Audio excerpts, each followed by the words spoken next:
दोस्तों आज पेश है दोस्त और दुश्मन। ये एक और चित्र है दोस्तों।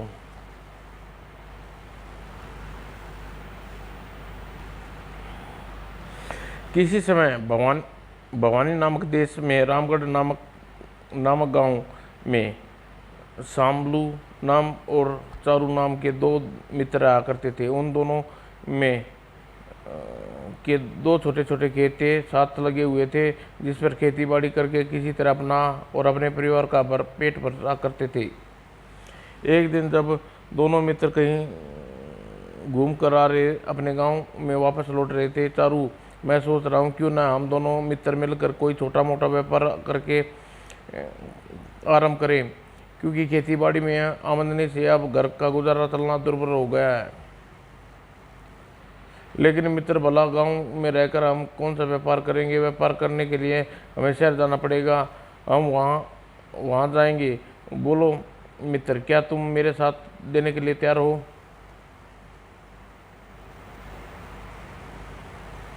मैं तो तैयार हूँ मित्र, लेकिन मेरी पत्नी और माँ शायद मुझे शहर जाने की इजाज़त न दें।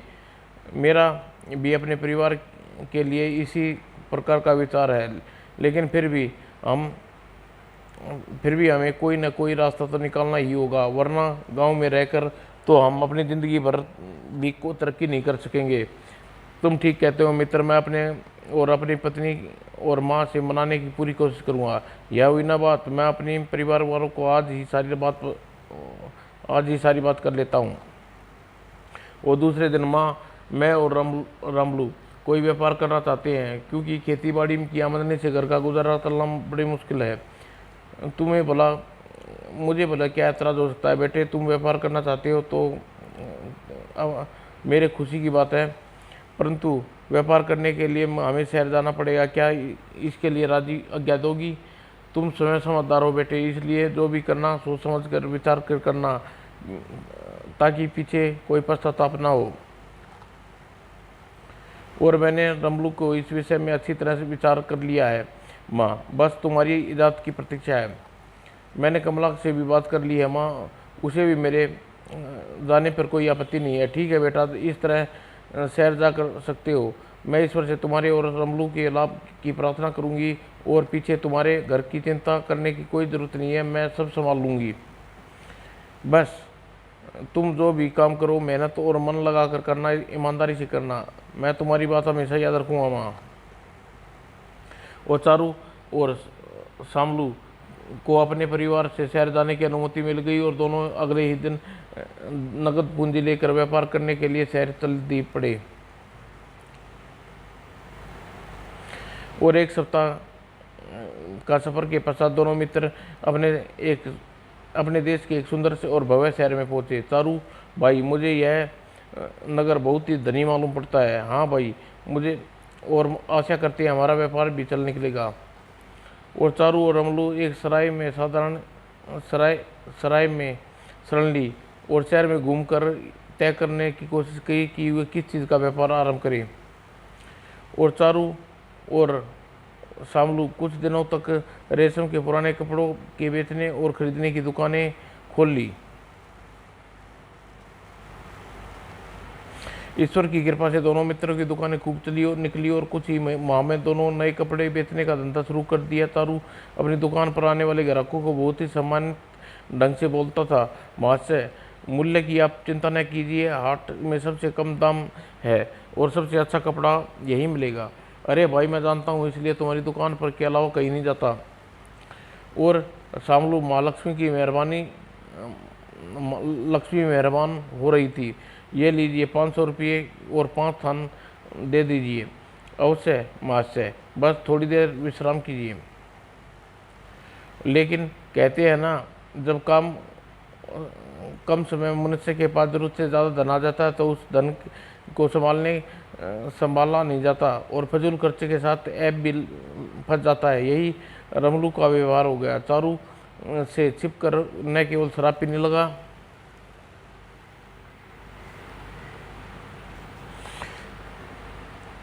बल्कि शाम को चारू से कोई न कोई बहाना कर सराय से बाहर निकल जाता। एक दिन, मित्र चारू, एक व्यापारी से मिलने जा रहा हूँ, हो सकता है लौटने में मुझे देर हो जाए, या था खाना खाकर सो जाना।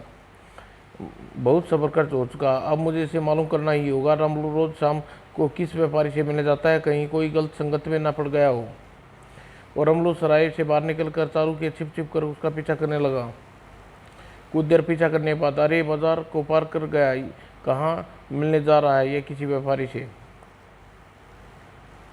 वो चारू रामलू का पीछा किया, अरे यह तो वैशाल्य के बाजार में जा रहा है, कहीं रामलू इससे छिप कर रोज यहीं तो नहीं आता, जरूर ऐसी ही बात है।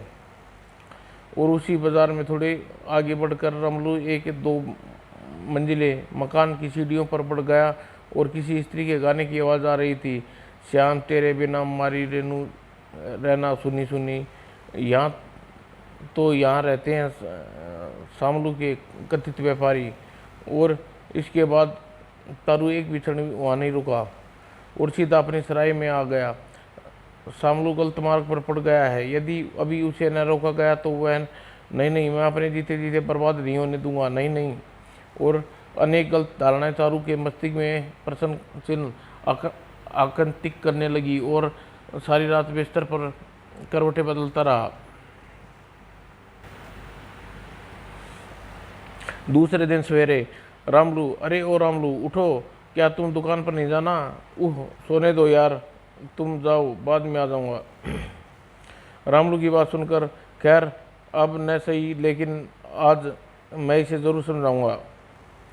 परंतु चारू अनेक बार समझाने की कोशिश की, शामलू गलत मार्ग नहीं छोड़ा। एक दिन, वाह वाह क्या है बात है चंपा बाई, वाह वाह। और मुद्रा खत्म होने के बाद, चंपा बाई अब एक पल भी तुम्हारे बिना नहीं करता, दिली तमन्ना है कि तुम हर पल मेरे साथ रहो।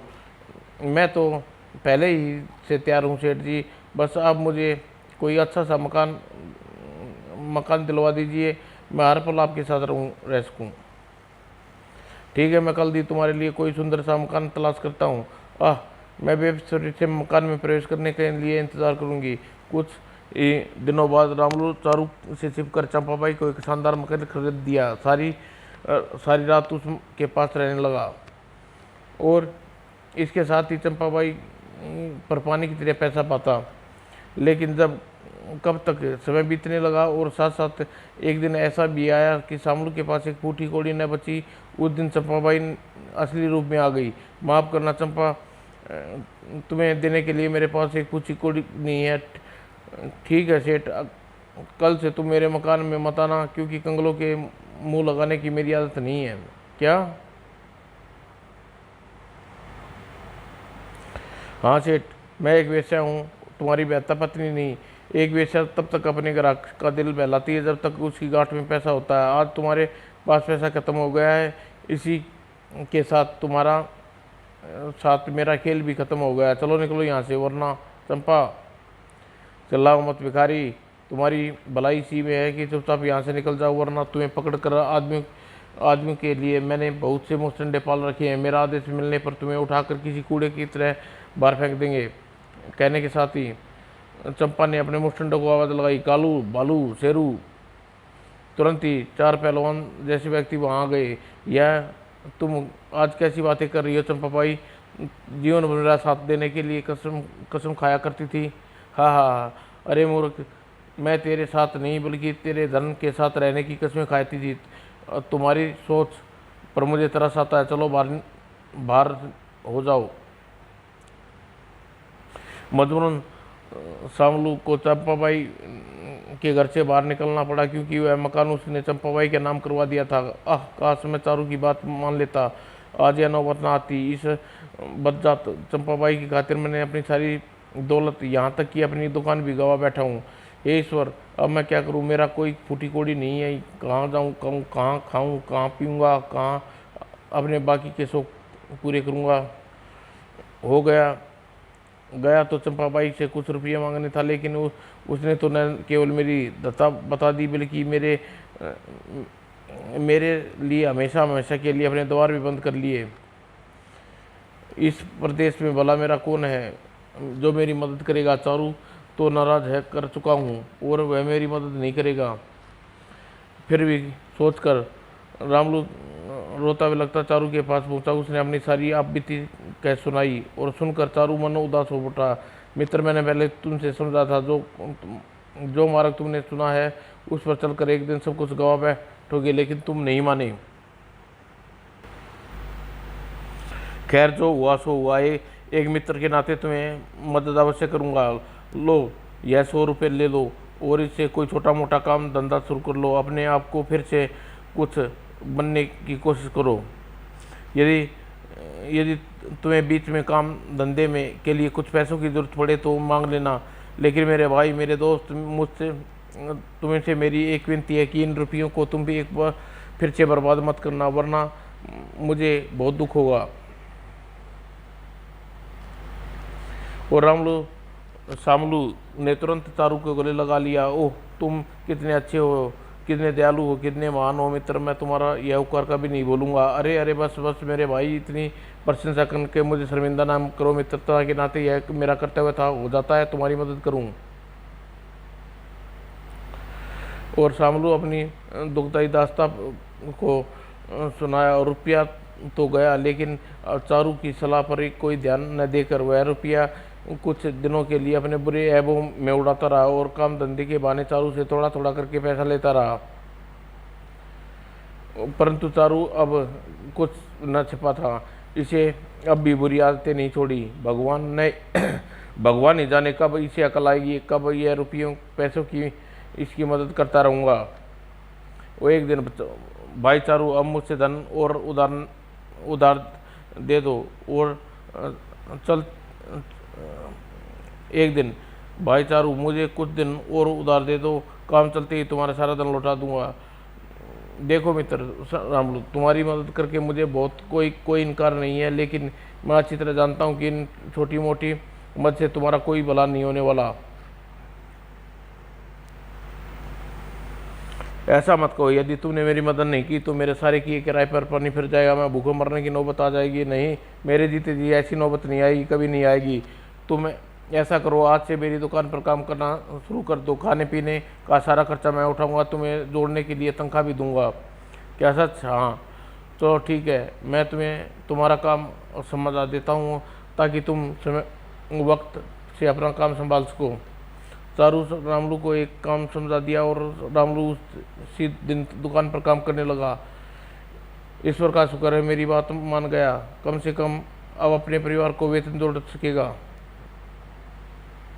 वो समय बीतने के साथ चारू जी तोड़ मेहनत करके 20,000 स्वर्ण मुद्रा एकत्रित कर ली और केवल इतना पैसा कमाने के बावजूद भी रामलू का एक साधारण किराए के मकान में रहता था। और कुछ ही वर्षों में रामगढ़ गांव में एक गरीब किसान चारू के भगवान नगर के नामी सेठ में गिना जाने लगा, जहां से छोटे से बड़ा बना सोम जी। वही शतान मेरे लिए छोटा नहीं, मुझे इसी घर में से प्यार है। अरे भाई चारू सेठ, अब यह साधारण घर छोड़कर कोई शानदार भवन बनवा लो। भला तुम्हारे पास किस चीज़ की कमी है? हाँ हाँ, अरे भाई साहब, क्यों नहीं कहते कि तुम अव्वल दर्जे के कंजूस हो। मित्र सोमदत्त, मैं इस नगर में सैकड़ों मील दूर पैसा कमाने आया हूँ, ऐसो आराम करने नहीं। जो धन कमाया है उसे अपने बच्चों के भविष्य में बिताऊंगा, अपनी माँ और पत्नी का सुख रखूंगा। और पास ही बैठे रामलू चारू की बातें सूल की बातें चुभी। अब समझ में आ रहा है, कमीना मुझ पर व्यंग कस रहा है, जबकि इसे धनवान बनाने में अर्थक मेहनत और ईमानदारी भी शामिल है। मैं समझूंगा इस कमीने को वक्त आने पर। और चारू तीनों धनवान मित्र काफ़ी देर तक आपस में हंसते बोलते रहे, फिर जाने के लिए आज्ञा मांगी। अच्छा भाई चारू, अब आज्ञा दो। वैसे तुम्हारा साथ छोड़ने का हम में से किसी का दिल नहीं चाहता। दिल करता है कि ज़्यादा से ज़्यादा वक्त तुम्हारे साथ गुजारा जाए। अरे भाई, यह तो आप लोगों का बड़प्पन है, वरना मुझे इतने गुण कहाँ। अच्छा, आशा करता हूँ शीघ्र मुलाकात होगी अवश्य। उफ, पता नहीं ये चारू का बच्चा अपने आप को समझता क्या है। एक दिन इन्हें बताऊंगा कि रामलू भी क्या चीज़ है। और कुछ दिन बीते। चारू को सपने में अब उसकी माँ, पत्नी, बच्चे दिखाई दिए। स्वामी अब घर लौटाओ, आपका इंतजार करते करते हमारी आंखें तरस गई है। हाँ बेटे मेरे लाल, अपनी बूढ़ी माँ का जरा याद नहीं आई? देखो तुम्हारी अनुपस्थिति में हमारा क्या हाल हो गया है। बापू तुम जल्दी घर आ जाओ ना। और तुरंत ही चारू ने आंखें खुल गई। ओह सपना, ओह यह सपना शायद हकीकत है। मेरी बीवी बच्चों और माँ से पिछले मुझे कितने वर्ष हो गए हैं। मेरी बाट जोते जोते उनकी आंखें थक गई होंगी। पता नहीं किस समय क्या स्थिति होगी। मुझे उनका हाल चाल मालूम करने एक बार घर जाना होगा फिर। अरे हाँ यह भी ठीक रहेगा। अगले पल, अरे रामलू, ओ मित्र रामलू, जरा उठो। मेरे मित्र मेरी बात सुनो। उप क्या बात है चारू, आधी रात को क्यों जगाया? रामलू मेरे दोस्त, मैंने अभी अभी सपने में अपने परिवार को देखा है। कुशलता से घर लौटने के लिए कह रहे थे। चारू की बात सुनकर धूर्त रामलू के दिमाग में तुरंत एक योजना आई और सिद्धदास बोला, चारू मेरे दोस्त, तुम्हारा सपना वास्तव में सच हो सकता है। तुम्हें अपने परिवार से पिछले 7-8 साल हो चुके हैं। नहीं, इतने वर्षों में तुम्हारे परिवार की क्या हालत हुई होगी। तुम्हारे पास ईश्वर का दिया सब कुछ है, क्यों नहीं एक बार अपने परिवार से मिलाते? अपने परिवार के साथ साथ मेरे घर का भी हाल देखते आना, और हो सके तो उनकी आर्थिक मदद भी करना। आखिर तो मेरे दोस्त हो। अरे यह सब तो ठीक है रामलू, लेकिन मेरे दाने में एक समस्या है। समस्या? कैसी समस्या? मेरे दोस्त मुझे बताओ, तुम्हारी समस्या का समाधान करने के लिए मैं जान की भी जरूरत पड़े तो मैं पीछे नहीं हटूंगा। मुझे तुम पर पूरा विश्वास है रामलू। सुनो, मेरे घर जाने में मेरा व्यापार ठप हो जाएगा। रामलू झट से बोला, अरे मित्र, अपने व्यापार की चिंता न मत करो, मैं संभाल लूंगा। बस तुम अपने घर जाने की तैयारी करो। यही तो मेरी समस्या है मित्र रामलू। मेरे पीछे से मेरा लंबा चौड़ा व्यापार नहीं संभाल पाओगे, लेकिन मेरा बहुत से लोगों का लेन देन है, बीच में व्यावसायिक रहस्य भी है और तुम्हें नहीं मालूम नहीं है न, और न ही उन इतनी सरलता से मैं तुम्हें सब कुछ समझा सकता हूँ। फिर तुम ही बताओ मित्र, मैं तुम्हारी किस तरह मदद कर सकता हूँ? बस एक ही तरीका है मित्र, तुम मेरी जगह मेरे गांव चले जाओ और 10,000 स्वर्ण मुद्राएं अपने परिवार के लिए दूंगा, और 500 स्वर्ण मुद्राएं तुम्हारे परिवार के लिए। बोलो, क्या तुम्हें मेरे लिए इतना कर सकोगे? वाह वाह, बन गया काम। चारू बेटे, मैं पहले ही यह जानता था कि तुम मुझे यह कहोगे कि अब देखना कैसे गिन गिन कर अपने अपमानों का बदला लेता हूँ। क्या सोचने लगे मित्र, बताओ ना, तुम मेरे काम कर सकोगे? ठीक है मित्र, यदि तुम्हारी यही सलाह, सवेरे ही गांव के लिए प्रस्थान कर दूंगा। आह, तुम कितने अच्छे हो सामलू, मैं तुम्हारा यह उपकार कभी नहीं भूलूंगा। इसमें उपकार की क्या बात है मित्र, तुम्हारा कामगार होने के नाते मेरा कर्तव्य है। तुम मेरे परिवार के लिए 500 स्वर्ण मुद्राएं दे रहे हो। चलो अब सो जाओ और जल्दी उठे ना। अगले दिन चारू शामलू को 10,500 स्वर्ण मुद्राएं, सोने की मुद्राएं थैलियों देता है और बहुत सारा रेशमी कपड़ा और विदा कर दिया। हे भगवान, शामलू की रक्षा करना और कुशल गांव पहुंचा देना। जब शामलू मन ही मन खुश था। वाह बेटे रामलू, तेरी किस्मत खुल गई। अब तू सारा दिन अपने डकार गया। अब कोई पूछने वाला नहीं है शहर का पूछने वाला नहीं है शहर का न सही, लेकिन तू अपने गांव का सबसे धनवाना व्यक्ति होगा। और सप्ताह भर भारत सफर के पश्चात रामलू अपने गांव रामगढ़ पहुंचा। सबसे पहले चारू के घर गया। चारू के विषय में झूठी कहानी गढ़कर उसकी माँ चित्रा देवी को सुनाई। नहीं रामलू, मुझे तेरी बात पर विश्वास नहीं होता। मेरा बेटा हरगिज ऐसा नहीं हो सकता। मुझे अपने खुद पर पूरा विश्वास है। मेरी बात पर विश्वास करो मोची, यह सच कह रहा हूँ। चारू ने वेश्या चंपाबाई के संगत में पढ़कर अपना सब कुछ गवा दिया और आज कल वह मेरी दुकान पर नौकरी कर रहा है। ओह, यह जानकर मुझे 500 स्वर्ण मुद्राएं की थैली में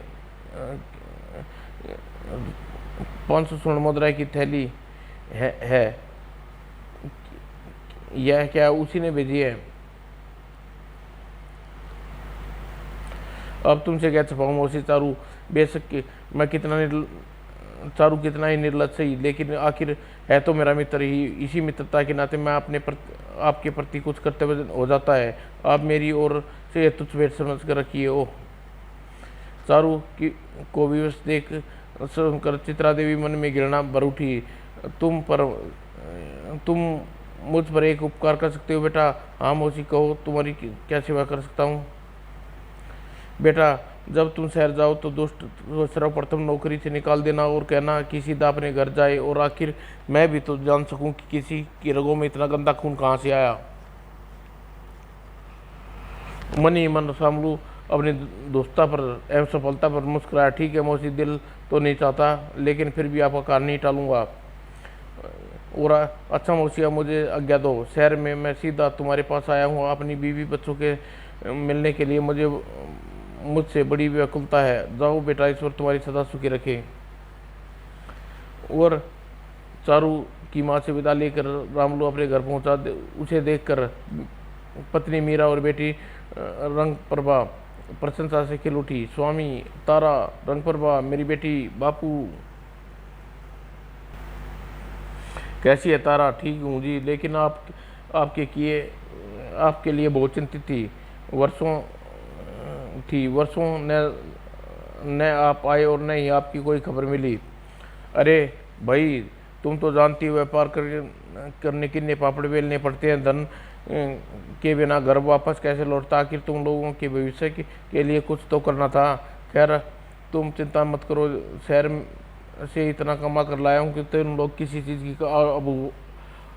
अभाव नहीं रहेगा। बापू, तो क्या आप शहर नहीं जाएंगे? वापस तो जाना पड़ेगा बेटी। शहर में मेरा बहुत बड़ा कारोबार फैला हुआ है, व्यापारियों को लेन देन तो करना ही पड़ेगा। लेकिन तुम चिंता न करो बेटी, कुछ ही दिनों में तुम और माँ के साथ अवश्य ही आनंदपुर बिता कर आऊँगा, और अगली बार जब वापस लौटूंगा तो वादा करता हूँ शहर वापस नहीं जाऊँगा। आप कितने अच्छे हैं बापू। और बेटी रंग परवा, तुम जाकर बाहर खेलो। बापू को खा पी कर कुछ आराम करना है। बहुत अच्छा माँ, लेकिन रात को मैं बापू से शहर की कहानियाँ सुनूंगी। अच्छा मैं चली खेलने बापू। हमारी बेटी बहुत चंचल हो गई है। हाँ, और साथ में शैनी भी हो गई है।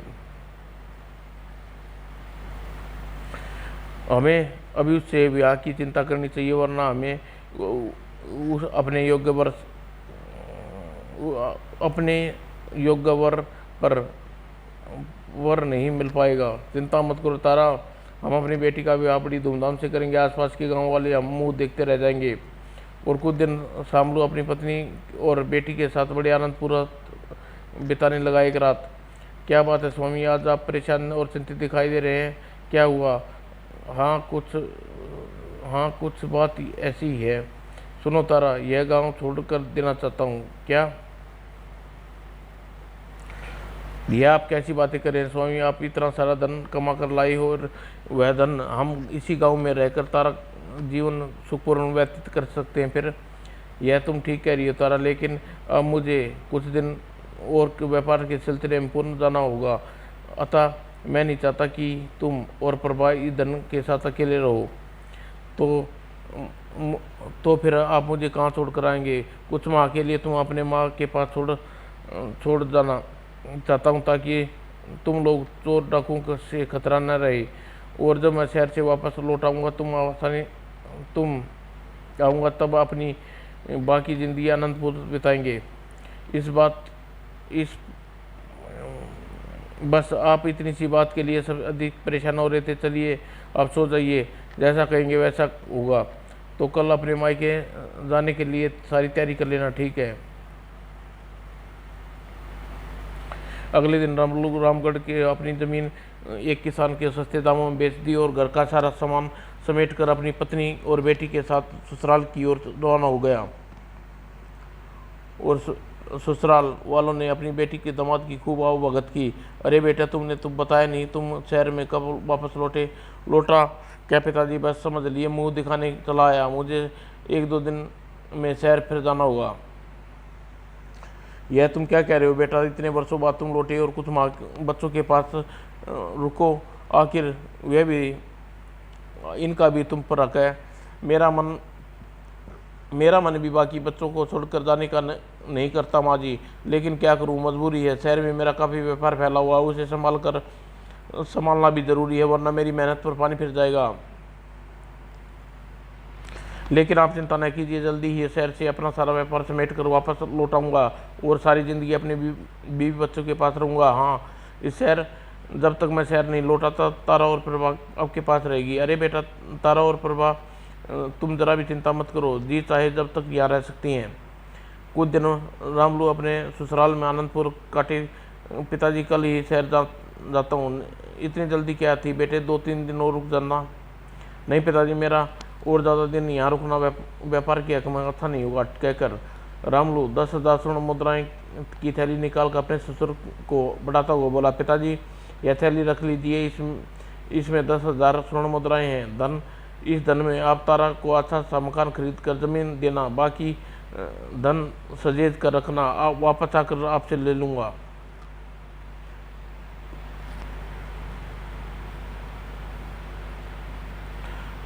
ठीक है बेटा, जैसा तुम चाहते हो वैसा ही होगा। हम मकान और ज़मीन जल्द से जल्द प्रबंध कर लेंगे, तुम्हारा बाकी का सारा धन भी संभाल लेंगे। तुम तारा और प्रभा को निश्चिंत होकर शायद जा सकते हो। आह, मेरे सिर से एक इतना बड़ा बोझ उतर गया। तारा, आज तुम मेरे जाने लायक तैयारी कर दो, कल सुबह शहर के लिए रवाना हो जाऊँगा। ठीक है स्वामी, जैसी आपकी इच्छा। और अगले दिन सुबह रमलू पुन शहर की ओर रवाना हो गया। दोस्ती की कुर्बानी दोस्तों।